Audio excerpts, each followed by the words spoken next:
Assalamu alaikum and welcome to the Chocolate Shake. Today we'll start episode 10 and we'll call this one Changing the Self in Order to Change the World, right? So one of the things that I was always concerned about as a young person was how is it that we change this world for the better?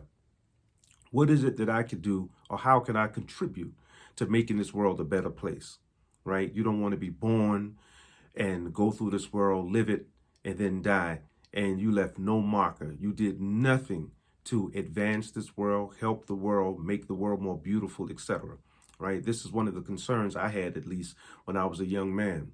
So for young people who are like me, who are trying to live the moral life, and you're very concerned about this world, right? You love your parents, you love your peers, you love your coworkers, you love your children, and all you want to do is make sure that you leave this world a better place than it was when you met it, right? This natural inclination that comes out of us, this expression of love that Allah subhanahu wa ta'ala, he gives us, right? A feeling of appreciation and wanting the world to know that, I appreciate the fact that I had a life.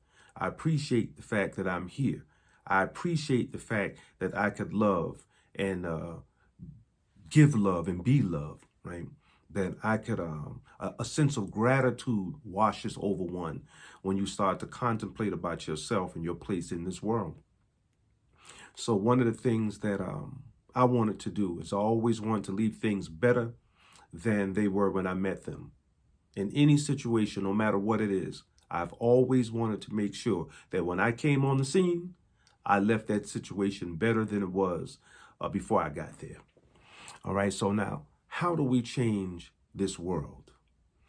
I'm going to give you a little story that happened to me many years ago when a very sensitive, spiritual, and beautiful elder woman started to pay attention to me in one of the masjids that I was going to, one of the places where I was going to for prayer and instruction, where I was learning how to be a good Muslim. I won't call her name, and I won't talk about the particular place or the masjid. I'll keep that all covered. She's now dead many years. She's gone. And I used to call her my Islamic mother. But this beautiful soul acknowledged in me, she saw in me the fact that I was a person who, I just wanted to change things. Let's get this thing going. Let's change this world, right? And I remember she approached me once and she said, I see that you're very concerned about making sure that you leave your mark. You want to make sure that you make things better. And she said, and I've found in my life, the way you do that, the way that you change this world, is that you change yourself. You put your full concentration on changing yourself. And by changing yourself, this is how you will change this world. And I remember when she told me that, how serious she was and how quenching it was to my soul that she said it. Because you kind of already know that, right? You already know that there's not much you could do with this vast creation that we're born into, right? There's very little that you can do to control it. I spoke about in one of my videos already here that part of the jihad of life, right? And jihad means struggle for those who don't know. This is a Muslim language, right? Jihad means to struggle. It doesn't mean holy war like these folks put out on the news. It actually means struggle. It means the struggle that you have, the internal struggles that you have that might come from the self, and then by extension and by certain expressions, of course, it has to go from being internal to external. You have to take your struggle that's here, that's a spiritual struggle, and now the struggle has to come from yourself and has to start to go into society, right? So we call that process jihad. It means to struggle.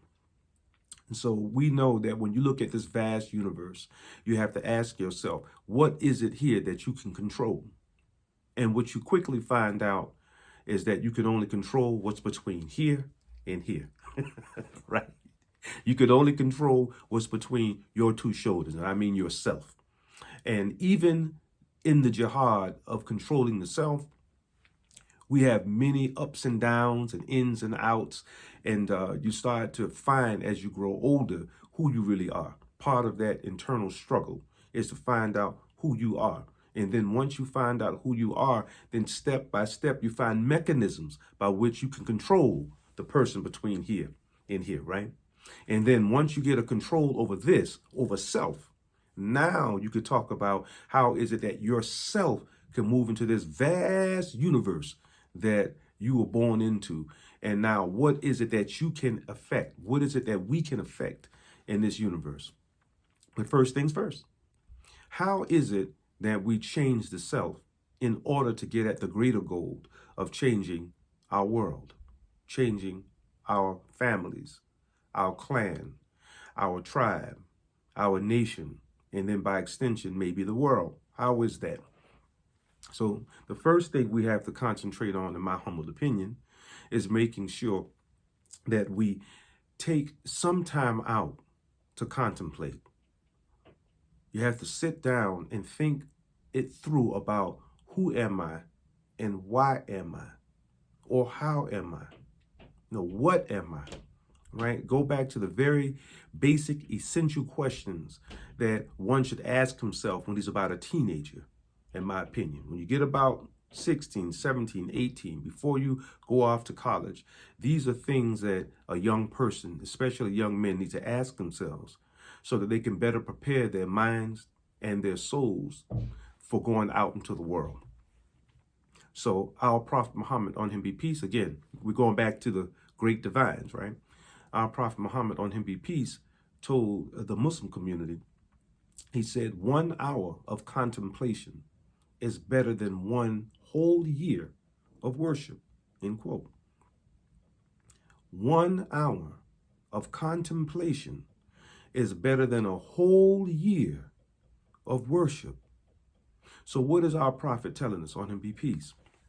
What he's saying is that you have to take some time out to sit, and that's another thing. Don't move. Sit down, calm yourself, and reflect on the aforementioned things like, who am I?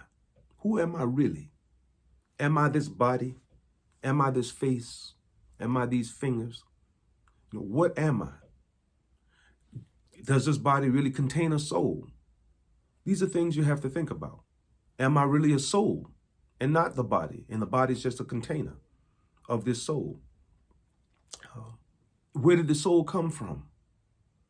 Is it matter, or is it something more like spirit? What is the soul when we speak about the soul? Is this something that's physical, or is this something beyond the physical?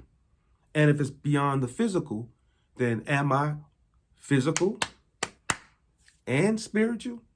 Am I those two things mixed and combined? So these are the things that we have to contemplate on in order to wrap our minds around who, in fact, we really are. Now, once we come to a conclusion that we are spirit and matter, and we're also mind, right? We're intellectual beings that come from the animal realm. But then we also have a spiritual side that we also come from, something that it goes beyond the physical, the metaphysical, right? Once we come to a place where we agree that this is true, now we have to say, okay, with this information or with this knowledge, where do I go from here? How do I take myself or what it is that I am, and how do I better it in order to leave this world, my family, my clan, my tribe, my nation, my world, a better world, right? So the way we achieve this is through contemplation, taking some time out throughout the day to stop and think through our lives.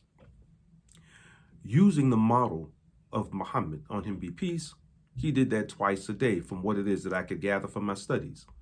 He would do this after his morning prayer, and he would do it again at the sunset prayer. The Prophet Muhammad prayed 5 times a day, for those who don't know that, and which is another teaching tool, that as we live our lives and we want to better the self, One of the ways that you better the self is that you have to stop throughout the day at some points throughout these days. And we have to calm ourselves and reflect and contemplate again on ourselves and our place in the universe. For the Muslims, we do a prayer. It's an organized prayer. However, outside of that organized prayer, our Prophet Muhammad, on him be peace, would take 2 times throughout the day. In the morning, after his morning prayer, which would be about 5:30, 6 o'clock a.m. And then again at sunset, when the sun set, which for right now is going to be about 5:30, 6 o'clock p.m. And he would take about an extra 5 to 10 minutes to do self-contemplation. All right, so I won't elongate this video. There's more to say about this as regards how it is that we go throughout our day, how it is that we should take time out to sit and rest, break up all of this activity that we have throughout the day and make our prayers, do our contemplations, and also try our best to stay in the moment. One of the best things we can do for ourselves is not worry about our past and not be so concerned about what it is we're about to do in the future, but to stay right in the moment and think about what's going on in this moment. Inshallah, that is God willing, we'll speak about how it is that we do that, or what type practices that we can use to make ourselves better people, right?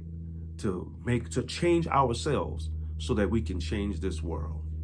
So God willing, we'll stop here and pick up the topic in another episode. I pray that anything I said was beneficial to you and that you could use it in your lives. If you like what you heard, please like and subscribe to my channel so we can grow this community out and make ourselves more beautiful human beings. Pray you have a good day. Love you. Peace.